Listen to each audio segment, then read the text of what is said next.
Hey everyone, Josh here from the Sunshine Tribe. Really great to be here today. I'm going to be talking to you today about the local market and specifically how you can recover and effectively reboot your business via the local market. So let's jump straight into the presentation. So I'm going to be running through today a bunch of actionable strategies that you can implement for a successful domestic market pivot, specifically how to adapt, how to price, and how to promote your experiences to the domestic market. So in the workshop, we're going to cover a bunch of things. We're going to move really, really quickly.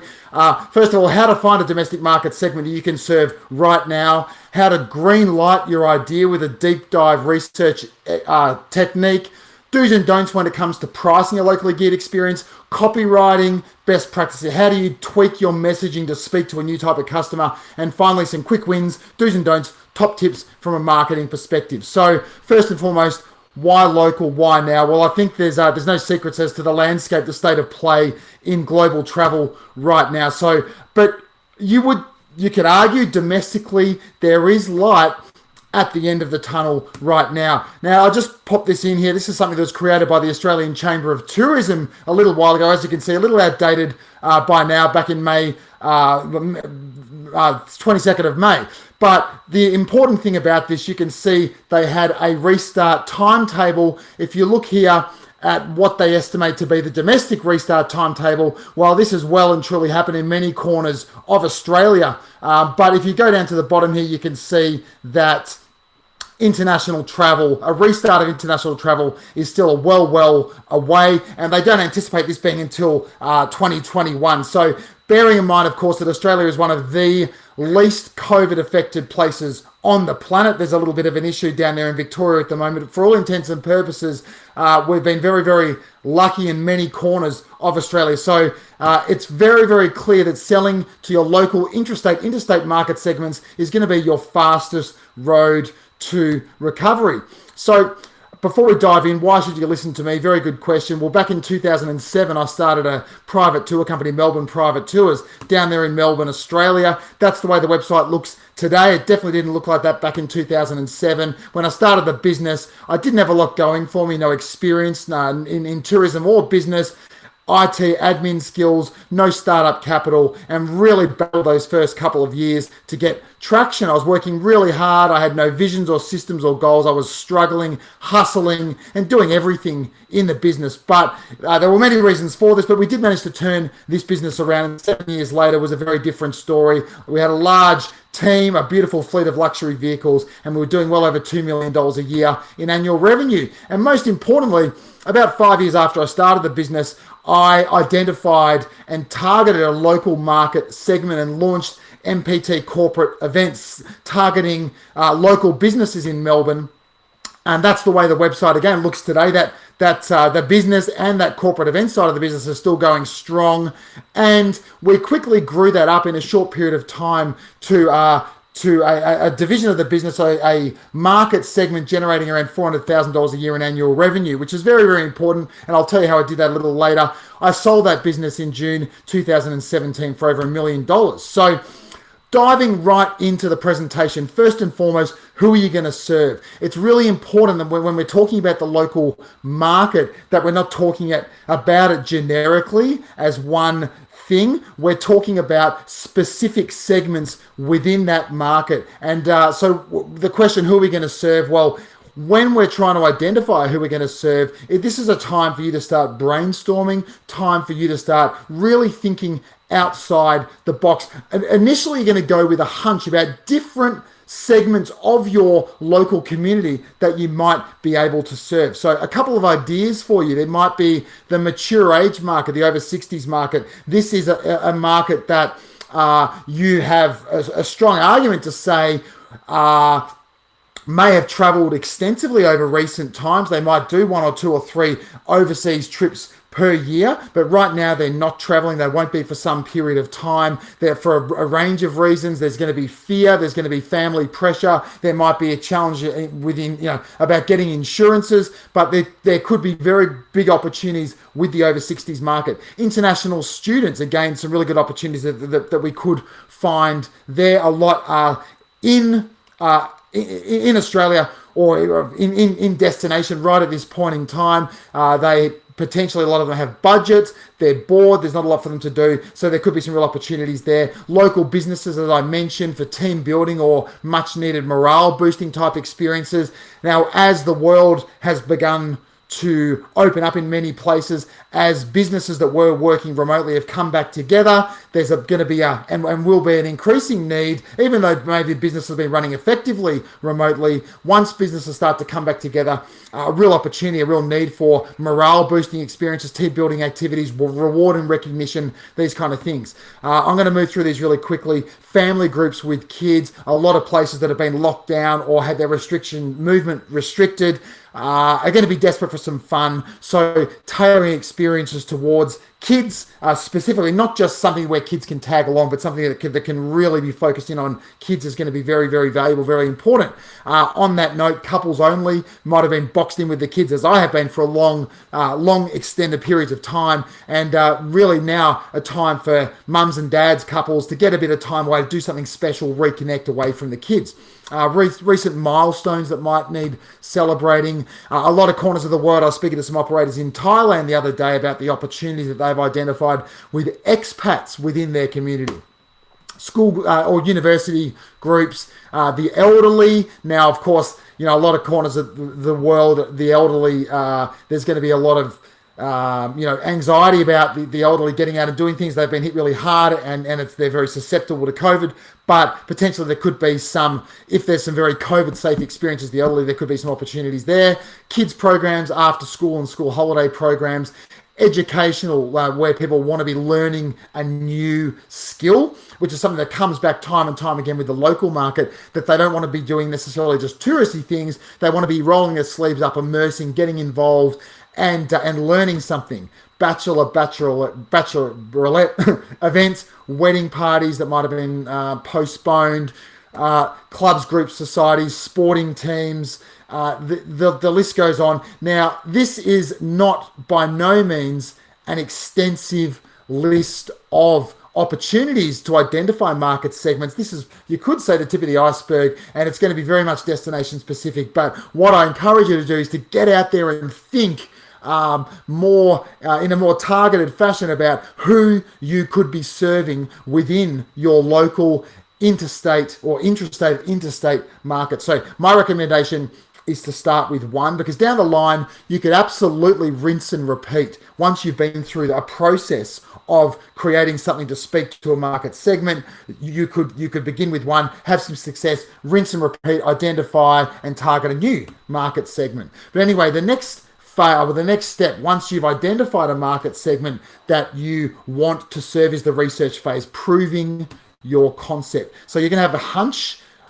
You've got excited about targeting a segment. Well, does that hunch have oxygen? Does your chosen segment have needs or desires that you can satiate? Do they have challenges? Do they have pains or frustrations or fears with their current solution? If they've got a current solution, what kind of pleasure are they actually looking for? What kind of unfulfilled desires do they have? So this is the most important part of the process. So what you need to do is really take the time, effectively time block, set aside chunks of time to dedicate to the research phase. Research is where it's where it all begins. And this step is the single biggest difference between success and failure. A lot of people skip over it. They go with a hunch.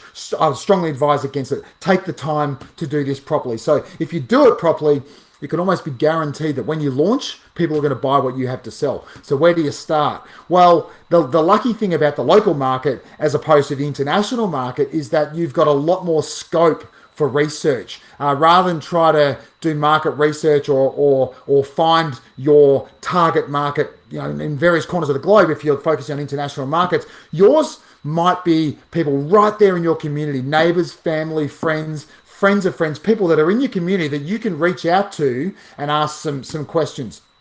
But if you are, you're not getting necessarily the volume of people within your target market, within that market segment, just in your networks, in your community, and you feel like you want to go further afield and reach out and increase the volume of people that you're doing this research with? Well, you need to ask yourself, if they're not a personal acquaintance, what can you do to encourage them to help you to actually take the time to answer your questions? So let's look at an example.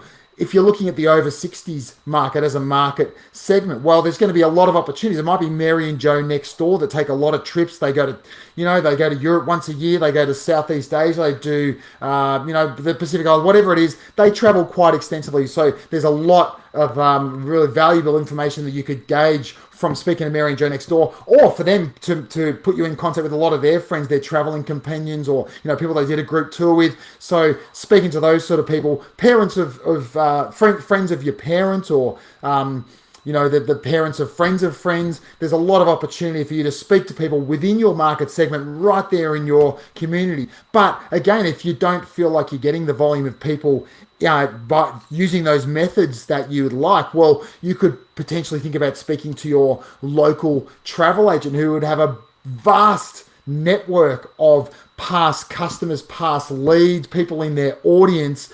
or past inquiries that they might be able to put you in contact with to ask them some of these research questions. Now, if they were to do that, well, how would they help you? Well, if you're reaching out to a travel agent, what you might do is offer to share your findings with them. If your local travel agent can put you in contact with 10 or 15 different couples that fit your target market, well, why would they do that? Well, if you were to share your findings, your research with them, they would find that immensely valuable for them to get some insight into the buying habits, the motivations, the challenges, the fears, all those things from the people that are in their target market as well. I'm sure they would be very, very keen to help you, to put you in contact with some people that could help you with your research. So again, what you're wanting to find out, does your chosen segment have needs or desires that you can satiate, problems or frustrations that you might be able to provide a solution for? And can you offer a painkiller rather than just a vitamin? That's what you're wanting to do. You're wanting to find out if you can offer a painkiller rather than a vitamin, or you might say just like a nice to have. So how do you find out? What are the kind of questions that you need to ask? Well, let's use another example. Let's use bachelorette parties as an example, or we call them hens parties down here in Australia. So for all you ladies out there, I'm sure that you would have a big number of people in your networks. Could it be 20, 30, 50, 100 people that have got married at some point in the last 5 years? They had a bachelorette party. They had a good friend organize that for them. These are the people that you can reach out to, and a lot of them will be your personal friends, networks, connections. They'll be really happy to help you. So, questions you might like to ask them. What did you do? How long did it run? Before the event, just between you and me, what was your single greatest desire? Ask them. They might have a very selfish reason. That, if you ask them the first time, it might be something generic. I just wanted everyone to have a good time. But if you really dig deep, scratch the surface, they might have something else they're happy to sort of share and confide in you with. And what about the organizer? What do you think was the major challenge or frustration that they have? How many people attended? What was the cost? Why did you choose that activity or that venue or that style of event? What did you love about it? What's the thing you would change if you could have it over again? So if you could ask those questions to a big bunch of people and get some really valuable insights, you're going to be so far down the track to creating an experience that speaks to them. You can almost be guaranteed that that market is going to buy when you launch it. So for a bit of context, let's look at what I did in my business. And I mentioned that I created that local market segment that I told you about. So as I mentioned, Melbourne Private Tours started in 2007. MPT Corporate Events 5 years later, 2012. So why did I do that? Melbourne Private Tours was going along beautifully, but I just had a hunch that a lot of our experiences would translate into local businesses, that there would be a lot of interest there. And this was backed up by an increasing volume of inquiry. I was getting a lot of inquiries from executive assistants, sales and marketing managers, company owners saying, as our product range evolved and got more experiential, immersive, and unique, they were saying, hey, I saw online your chef-led journey or your ballooning and barrel tasting tour. It looks great.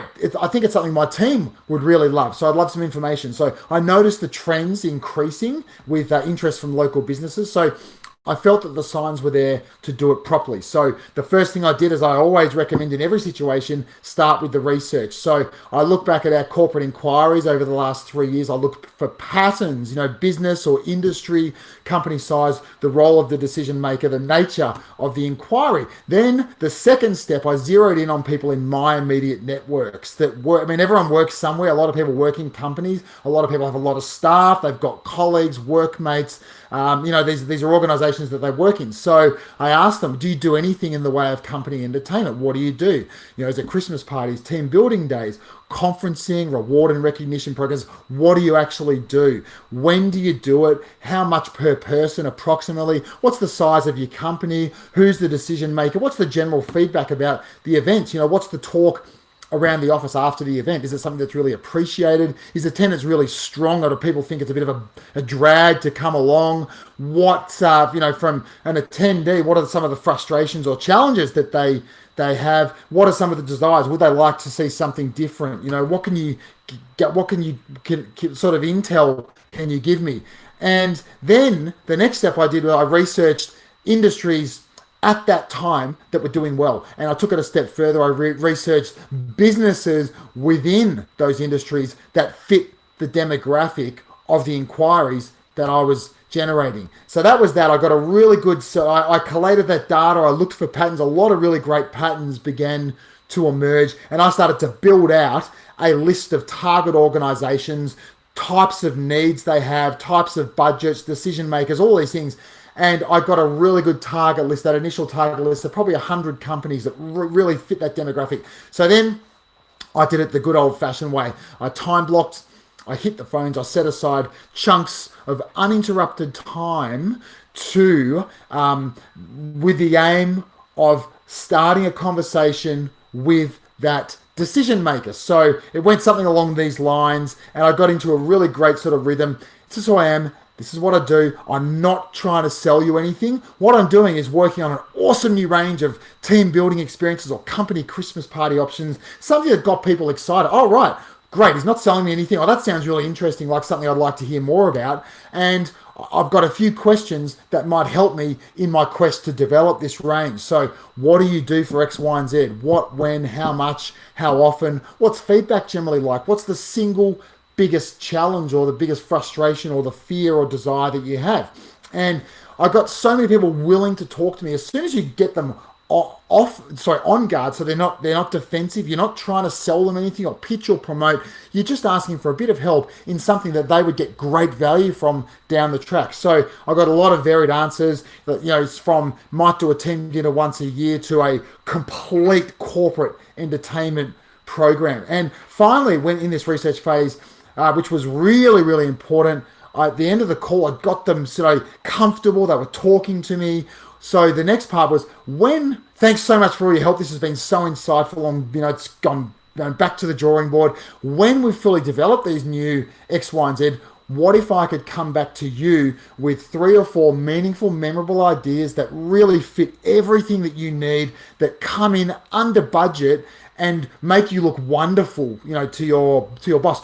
Would you be interested in seeing those? And the answer was inevitably, yeah, absolutely, I'd be interested. So that was wonderful, because what it gave me was permission. So effectively, they were saying, yes, when you've gone away and built it, come back, and yes, I'd love to buy it. And they gave me a permission to go back and say, hey, guess what? There it is. Where would you like to sign up?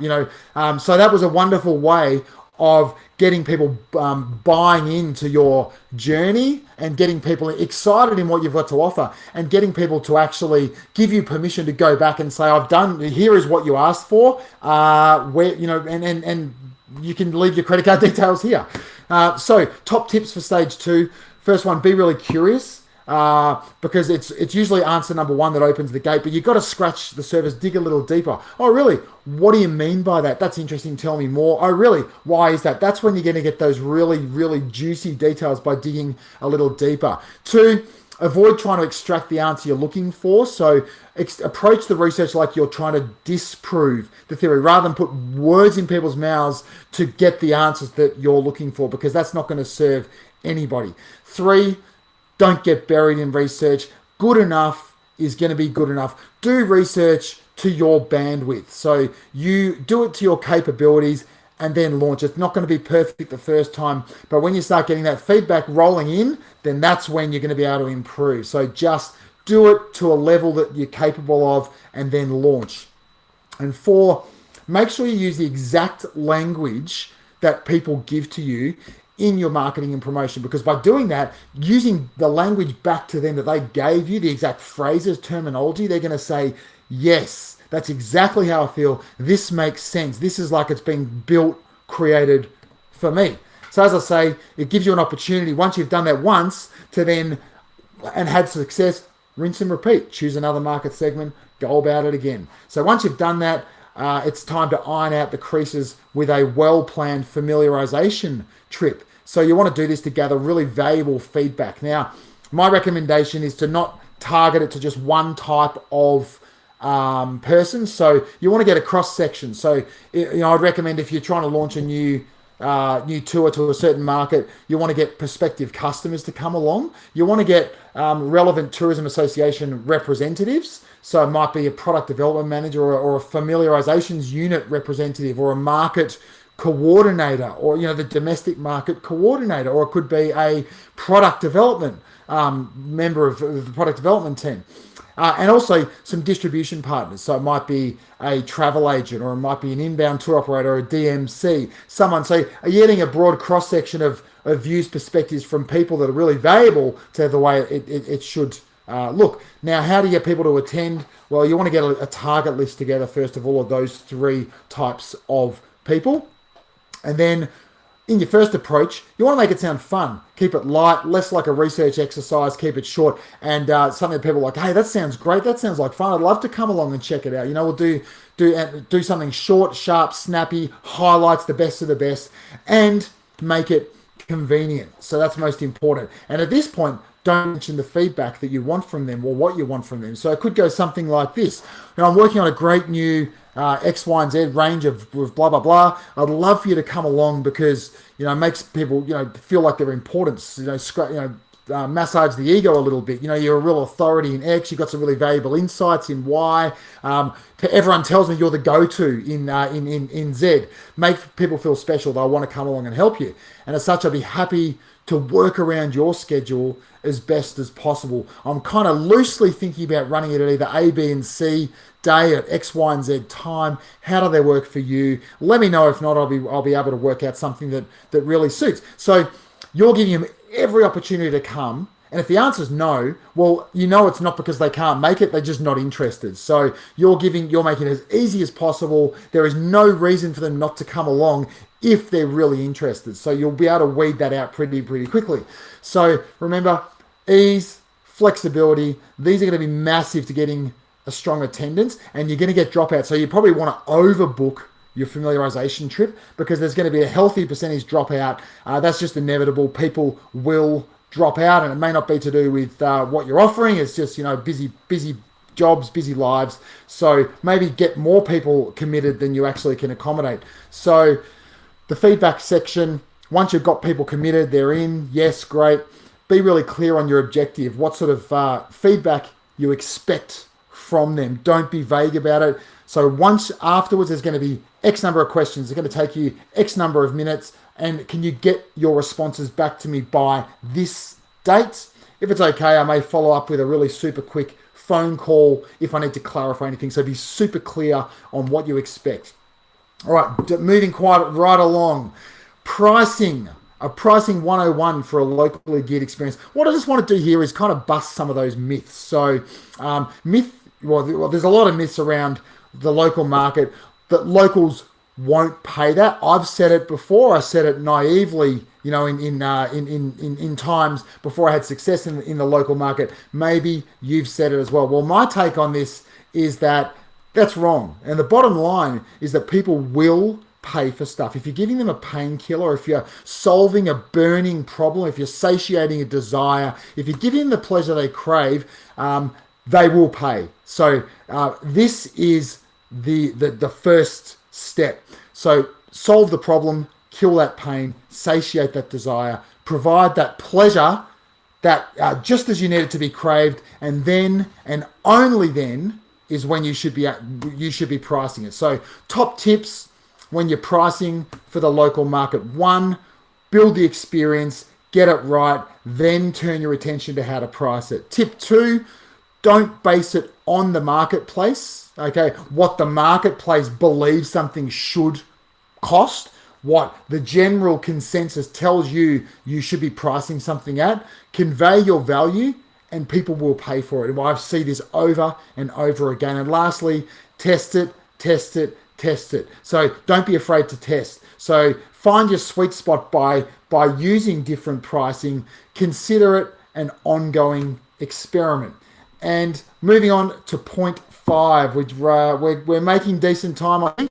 Writing copy that speaks to your audience. I just want to touch on this really quickly and give you a quick example. So there's my, as I mentioned, Melbourne Private Tours, my business that really targeted and catered for international visitors, high-end international visitors, MPT corporate events, local businesses. Dramatically different market, very, very similar types of experiences. In many, many respects, very similar types of experiences. So with the corporate market, their challenges, their frustrations were very, very different. So rather than our international visitors, which had a different set of needs, challenges, pains, desires, frustrations, and the copy was all about, painting a beautiful picture, focusing on the destinations and the regions and the touching, the tasting, the smelling, and all of those senses, and engaging those. The frustrations of the corporate market were very, very different. Hard to please everyone, takes a lot of time to organize, big responsibility, the stress of supplier quality, the boss wants an outcome.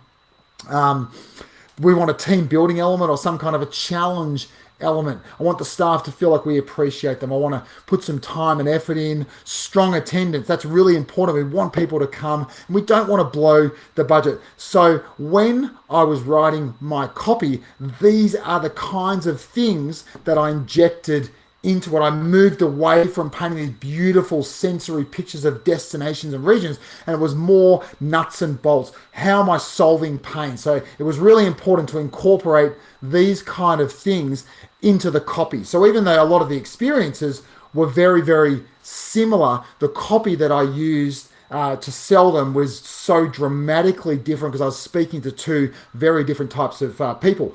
Lastly, I want to dive into marketing, just some really quick wins and top tips from a marketing perspective. Now, I've been developing a product called the Local Market Recovery over the last few months. I'll tell you about that in super quick time in a second. But within that product development, I've been speaking to a lot of people within the marketing world. So a lot of authorities and experts, people with marketing hats on, tour operators that are having a lot of success. So some of the things we've really focused on are paid ads, optimizing local listings, local SEO and keywords, and local collaborations. So here's some of the real top tips that people have told me about when it comes to marketing to the local market. So number 1, it's a great time to run paid ads if you can afford to right now.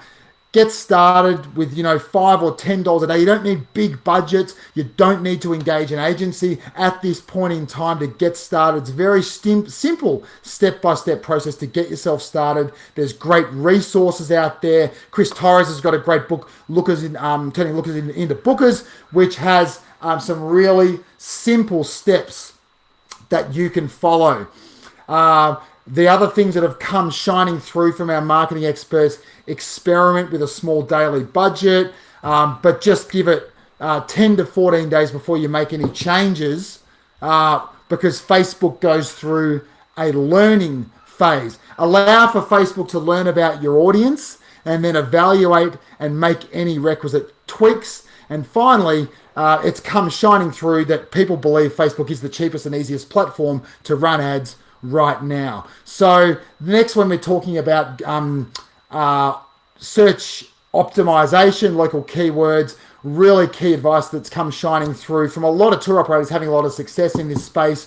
Google My Business is a real focus and priority. So claim it, go in and optimize it. Really, really important, because Google's now giving a lot more priority to folks that are taking time to curate their Google My Business listing. This is people's first perception of your business right now. It's effectively, it's your Google My Business listing is the homepage for your website these days. It's people's first view, first idea, first feel for what you offer. So really, really important there. And I'm just going to jump through these because we're really starting to run out of time. So a couple of other really good quick wins, top tips here. And I'm just going to mention local collaborations because there's never been a better time for productive collaborations. Really, really important to focus on these. We're all hustling. The rules have changed and we're playing a new game. So convention is out the window. People are desperate to support local business. So a couple of types of collaborations. You've got local business collaborations. So here's a few ideas as to who you might consider trying to collaborate with if you run a sort of a niche product. And I'm just going to run through these really quickly. The other type is a local tour or activity or experience collaboration. So you're not wanting to compete right now. It's all about helping out each other. So you might be wanting to consider making bookings on behalf for a percentage or enhancing your experiences by pairing two complementary tours or activities. So I'm going to run through this and finish right now. A couple of key questions. Who do you share a customer with? How can you help each other? And I'm going to continue through these slides because we've really run out of time. And let's move on to questions. Be really happy to stick around and answer any questions that you have.